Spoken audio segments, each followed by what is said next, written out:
All right, listeners, welcome back to Talk Tickers. We're all about breaking down those earnings calls, and today we're diving deep into AstraZeneca's Q3 report. Yeah, this one's got some juice. We've got the call transcripts, stock performance, and even a few news articles that have been raising some eyebrows. Okay, so AstraZeneca, they're the folks behind some really big medications, right? Like Tagrisso for cancer and Farxiga for diabetes. Right, and the big news is they just raised their guidance for the whole year. So they're feeling good. They are. They're expecting total revenue and core EPS to grow by high teens percentages. That's up from their original prediction of mid-teens. So what's driving all this optimism? Is it just one big drug doing all the work, or is something bigger happening? It's pretty broad, actually. They're seeing solid performance across their whole portfolio. Oncology drugs are doing really well, but biopharmaceuticals are also driving a lot of growth. I see they broke it down by therapy area, oncology, biopharma, even rare diseases. They've got their hands in a lot of pots. And geographically, they're pretty smart about it. The U.S. is still their biggest market, but they're seeing serious growth in emerging markets, so diversifying those revenue streams. Speaking of challenges, I've seen some headlines about investigations in China, about their sales practices. That sounds like it could get messy. Definitely worth keeping an eye on. AstraZeneca says they're cooperating fully with any investigations, which is good. But how it'll all shake out in China, well, that's the big question. Especially since they're pretty deeply invested in China, right? 17,000 employees there. That's a big chunk of their workforce. Exactly. And they're not just selling there, they're doing research and development too, which shows they're in it for the long haul. Investors are definitely paying attention. Okay, and while we're on the topic of things investors are watching, there's this drug, Datodexx D. It's an antibody-drug conjugate, which I guess means it's designed to deliver a toxic payload directly to cancer cells. Yeah, super targeted approach. But unfortunately, they had to withdraw their application for a broader lung cancer indication recently. So that explains some of the stock volatility I've been seeing. But hold on, haven't they also just applied for breakthrough therapy designation for Datodexx D? That sounds a little contradictory, doesn't it? It's not as mixed up as it seems. They withdrew the broader application because the data wasn't strong enough. Now they're focusing on a specific use of the drug, specifically for patients with EGFR mutations. So instead of swinging for the fences, they're playing it a bit smarter, going for a base hit. What are EGFR mutations, and why is that focus so important? EGFR mutations are changes in a specific gene that can really drive the growth of some cancers, especially lung cancer. So by targeting patients with these mutations, they can potentially increase the drug's effectiveness and reduce side effects for those who aren't likely to benefit. Gotcha. It's like using a laser instead of a shotgun, more precise. But even with this narrower focus, they still have challenges ahead, right? Oh, absolutely. Developing new drugs is never easy. They're working on a biomarker test to identify patients most likely to respond to Datodexx D, which is a really complex thing to do. Plus, they have several ongoing trials, including one testing Datodexx in combination with Tagrisso, their other lung cancer drug. So even with the initial setback, they're not throwing in the towel on this drug. Yeah, shows their commitment to innovation, adapting, exploring new avenues, even when they hit a roadblock. All right, so we've talked a lot about cancer drugs, but AstraZeneca's got a huge portfolio, right? Let's look at their biopharmaceutical segment. That's right, and it's booming. Farxiga, the heart failure and diabetes treatment, is a major growth driver, especially in the U.S. I saw that Farxiga sales were up by a whopping 27% last quarter. That's huge. But I also read something about drug price negotiations in China that might affect Farxiga sales there. That's right. China's efforts to keep drug prices under control could impact Farxiga's revenue there. Definitely something to watch. And we can't forget about the Inflation Reduction Act here in the U.S. That's going to affect drug pricing across the board, and AstraZeneca is not going to be immune to that. It's a challenging environment, no doubt, but AstraZeneca seems pretty confident they can manage those headwinds. One way they're doing that is by investing heavily in the future. They just announced $3.5 billion for U.S. manufacturing and R&D over the next 2 years. And that's on top of their existing investments globally. They're building new manufacturing facilities in Maryland and China, focusing on cell therapies and inhaled respiratory treatments. Sounds like they're playing the long game, setting themselves up for continued growth, even with these pricing pressures. It's a smart strategy. Investing in cutting-edge tech, expanding manufacturing, meeting that growing global demand for their medications. Okay, so we've covered a lot of ground here. Big picture, what should our listeners be thinking about? I think the key takeaway is that AstraZeneca is in a strong position overall. They've got proven growth drivers like Tagrisso and Farxiga, and that pipeline is overflowing with potential new treatments. But they've got those challenges too, like the China investigation and the global pricing pressures we talked about. Exactly. It'll be interesting to see how they handle those challenges and how all of that will influence their stock in the coming months. Welcome back to Talk Tickers. Let's jump back into AstraZeneca's Q3 earnings call. Last time, we set the stage, talking about their overall performance, that investigation in China, and some key drugs in their lineup. Right? And now it's time to get into the numbers, the financials. Did they actually make any money this quarter? Well, let's start with profitability. They did, yeah. Their core earnings per share, or EPS, grew by 11%, landing at $6.12. That's a solid increase. But I remember they had that one-time collaboration revenue last year that really bumped their earnings. How does this year's EPS growth look when you factor that in? That's a really good point. When you adjust for that one-time thing, their 2024 performance is even stronger. It shows they're managing their expenses well and really showing good profitability. Okay, so they're making money. But how about their cash flow? Are they actually generating cash from their operations? Cash flow is looking healthy. They had a big improvement in net cash inflow from operating activities, up almost $1 billion in the first 9 months of the year. Wow, that's a big jump. What's driving that improvement? It's mostly due to their strong business performance across the board, really. Their meds are selling well, and they're turning those sales into cash effectively. That's good news for investors. But they're spending a lot of money too, right? We talked about those investments in manufacturing and R&D. Absolutely. They spent over $1 billion in capital expenditures so far this year. That includes those new manufacturing plants we discussed. So they're balancing things out, generating cash and investing in future growth. What about their debt? Did it go up with those big investments? It did increase by about $3.8 billion, mostly because of acquisitions they made earlier this year and their dividend payments. That sounds like a lot of debt. Should investors be worried? I don't think so, not necessarily. Their net debt to EBITDA ratio is sitting at 1.8 times, which is a healthy level. It basically means they're managing their debt well and have enough earnings to cover their interest payments. That's good to hear. But I also saw something about their finance expenses being higher this year because of some bonds they issued at higher interest rates. You're right. Rising interest rates are a challenge for lots of companies, and AstraZeneca is not immune to that. It's definitely something to keep in mind when we're thinking about their future earnings. Okay, so we've got a good overview of their financials overall. Now let's zoom in on some of their business segments. Starting with oncology. They've got a ton of cancer drugs, right? Their oncology portfolio is massive, yeah, and it's doing really well. Their oncology revenues grew by 22%, hitting $16 billion in the first 9 months of the year. Wow, that's a huge part of their total revenue. What are some of the big hitters there? While Tagrisso, their lung cancer drug, is still a major player, it saw a 17% increase in global revenue. We talked about their efforts to use Tagrisso in earlier stages of lung cancer. How's that going? It's looking good. They're seeing encouraging early adoption in the U.S. after they launched their Fluoride-2 treatment for those earlier stage patients. That's great news. What about their other cancer drugs? Which ones are driving that impressive growth? Calquence, their drug for chronic lymphocytic leukemia, saw a 25% jump in total revenue. It's becoming a go-to treatment for that type of leukemia, and it's growing internationally, too. Sounds promising. And their immunotherapy drugs. I've been hearing a lot about those lately. Imfinzi and Imjudo, those are their immunotherapy drugs, they're also gaining traction.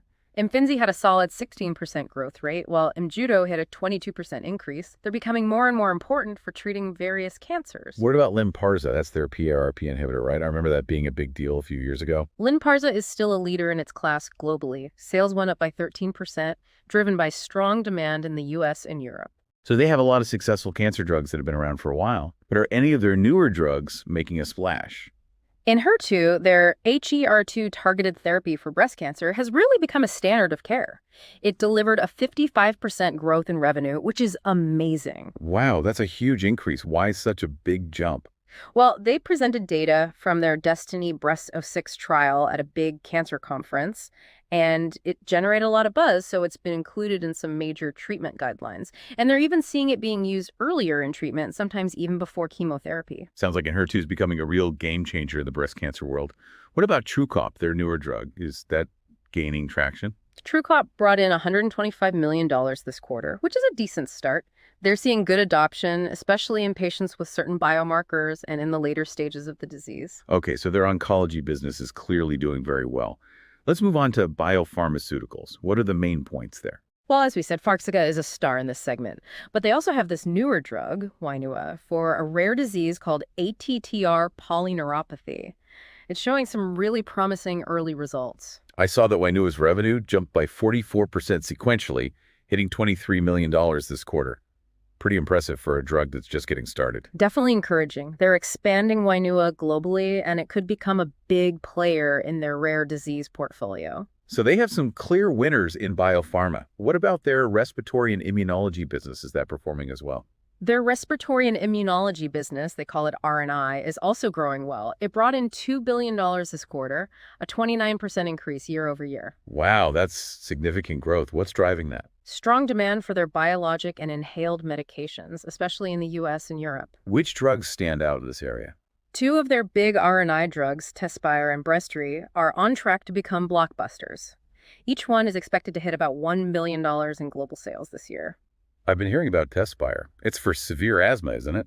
Yeah, and it's really taking off in the market. They're also looking at its potential for other respiratory conditions, like nasal polyps. And Breztri is for COPD. Exactly. It's a triple combination inhaled therapy for COPD, and it's growing fast. They're hoping to expand it into the asthma market, too. So established winners in R&I and expanding into new areas. What about their older inhaled medications, Symbicort and Airsupra? Are those still in the game? Symbicort, even though it's been around for a while, is actually seeing a comeback, especially in the US. Not sure if that growth will continue into next year, but they're optimistic about its potential in emerging markets. How about Airsupra? Is it gaining any ground? Airsupra is newer, and it's showing some good early signs of adoption. Revenue grew by 50% sequentially. They're happy with its progress. It seems like they have a really diverse and strong portfolio. Yeah. What about their vaccines and immune therapies? I remember they took a hit during the pandemic when their COVID vaccine didn't do as well as they had hoped. Their V&I business has recovered, and it's growing again. They saw a 49% increase in revenue this quarter.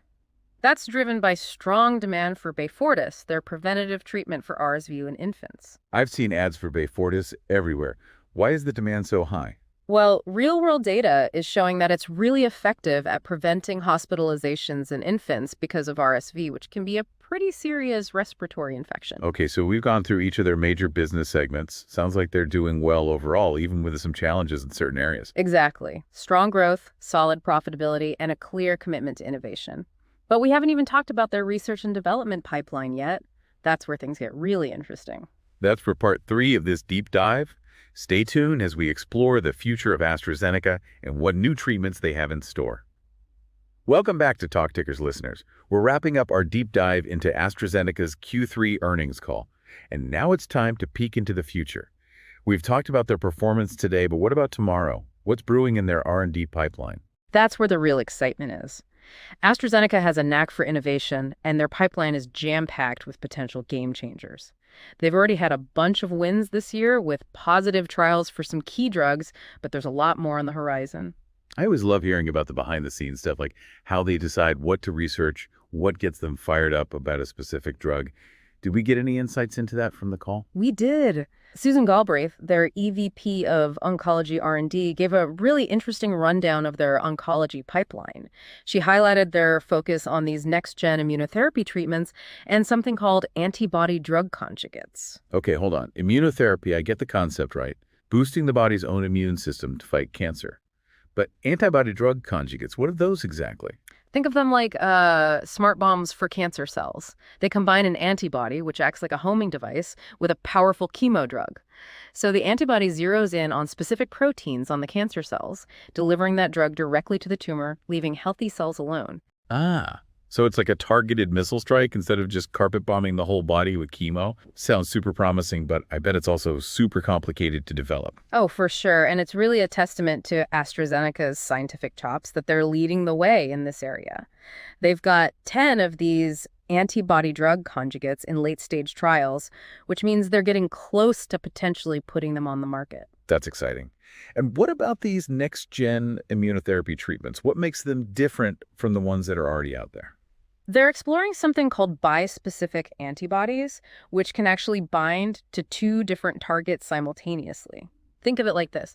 They grab a cancer cell with one arm and a powerful immune cell with the other, bringing them together so the immune system can take out the cancer. Whoa, that's wild. It's like playing matchmaker for the immune system. Yeah. Are any of these bispecific antibodies close to being available for patients? They're still in clinical trials, but early results look really good. Two of them, volrustomig and rilvegostomig, are in late-stage trials. They could be approved in the next few years, potentially. I'm always blown away by how much detail they share on these calls.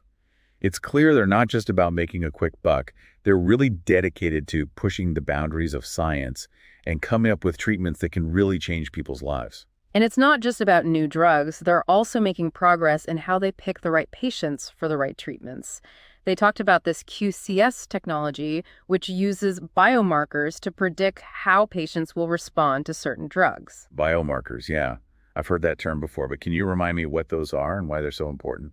Biomarkers are like clues. They can tell us how a disease is acting or how a patient is likely to react to a specific treatment. It's like having a personalized roadmap for each patient. So instead of a one-size-fits-all approach, they can tailor treatments based on these biomarkers. Exactly. And AstraZeneca highlighted some positive data from a trial where they used a biomarker called TOP2 QCS NMR. It predicted how well lung cancer patients would respond to Datodexx D. Oh, so that ties back into that antibody-drug conjugate we talked about before. Mhm. Are they using this biomarker tech for other drugs too? Yeah, they think this tech has a wide range of applications and could be used for their entire antibody-drug conjugate portfolio, which is pretty awesome. It's like they're taking personalized medicine to a whole new level. What else in their pipeline has you excited? Well, they presented some promising data on a new treatment for high blood pressure, a drug called baxdrostat. It could be a first-of-its-kind medicine for people with uncontrolled hypertension. That's something that affects millions of people around the world. High blood pressure, it's the silent killer, right? People can have it for years without even knowing, putting them at risk for heart attacks and strokes. A new treatment could be a game changer for those who don't respond to the meds that are already out there. Definitely. And they're also working on a new type of cholesterol-lowering drug, AZD0780. It's an oral PCSK9 inhibitor, and early data shows it could significantly lower bad cholesterol, even in people who are already on statins. That's big. Statins are like the go-to for lowering cholesterol, but lots of people still struggle to get those levels down to where they need to be.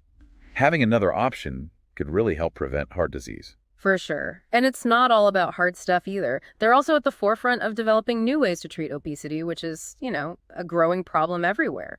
They actually presented data on 3 different weight management drugs at a recent obesity conference. That's interesting. What's unique about how they're approaching obesity? One of their drugs, AZD5004, it's a new kind of GLP-1 receptor agonist. Those are drugs that have shown promise for treating both diabetes and obesity. They're developing it both as a standalone treatment and in combination with other medications. So they're trying different approaches to see what works best for different patients. Well, What about the other 2 weight management drugs? one's a once-a-week injection, AZD6234. It specifically targets fat loss while keeping that lean muscle mass, which is a big concern for lots of people who are trying to lose weight. That's clever. What about the third one? Not the third one, the triple combination therapy, actually. It uses AZD6234 along with 2 other drugs that target different pathways that regulate weight. They think this triple combo could be more effective for weight loss and lead to better overall health. It's like a multi-pronged attack on obesity. Yeah. Sounds ambitious, but if it works, it could really have a huge impact on public health. Absolutely. AstraZeneca is also making some big moves in their rare disease portfolio. They had a major win with their drug Koselugo. It's used for a rare genetic disorder called neurofibromatosis type 1, or NF1. I've heard of NF1. It causes tumors to grow on nerves, right? That's it. And Koselugo is already approved to treat these tumors in kids, but they just announced some positive results from a trial in adults, which could really broaden its use. That's amazing news. For adults with NF1, they often don't have a lot of treatment options. It's so great to see a company investing in research for these rare diseases that sometimes get overlooked. Yeah, and their commitment to rare diseases goes beyond just new drugs. They're also working on improving access to treatment and supporting patients and families dealing with these conditions. It's clear that AstraZeneca is firing on all cylinders. They're crushing it in their existing markets, and they're pouring resources into R&D to develop the next wave of breakthrough treatments. And they're not afraid to take chances and explore new territory.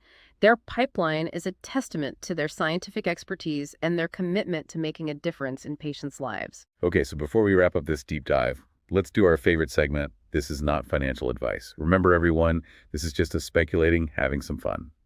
Definitely proceed with caution here. We're entering the realm of pure hypothesis. All right, so knowing everything we've learned about AstraZeneca, their strong performance, their super promising pipeline, what if, and this is a big what if, we looked at a long-term ELAP call option on their stock? Interesting. Tell me more. Remember we talked about LEAPs before. Long-term call options, they give us more time for our investment idea to work out. So what if we bought a LEAP that expires in a few years, let's say January 2027?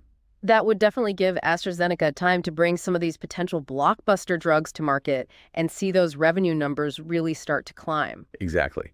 And to be even smarter, we could time that expiration date to line up with some of those key data releases or potential drug approvals we discussed earlier. Smart move. Syncing the options expiration with those events, well, it could maximize our potential gains if things go our way. But don't forget, ELAPs are riskier than short-term options because, well, you're riding those market waves for longer. Right. This is definitely not for the risk averse. Okay. But hey, it's a what if scenario. We can dream big. Absolutely. It's fun to explore these hypotheticals and think about the possibilities. But just to reiterate, folks, this is all in good fun.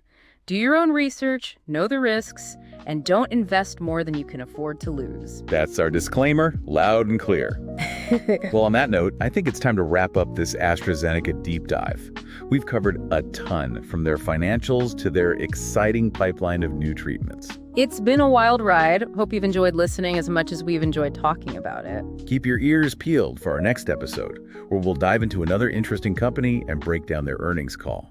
Until then, happy investing, everyone. Happy investing.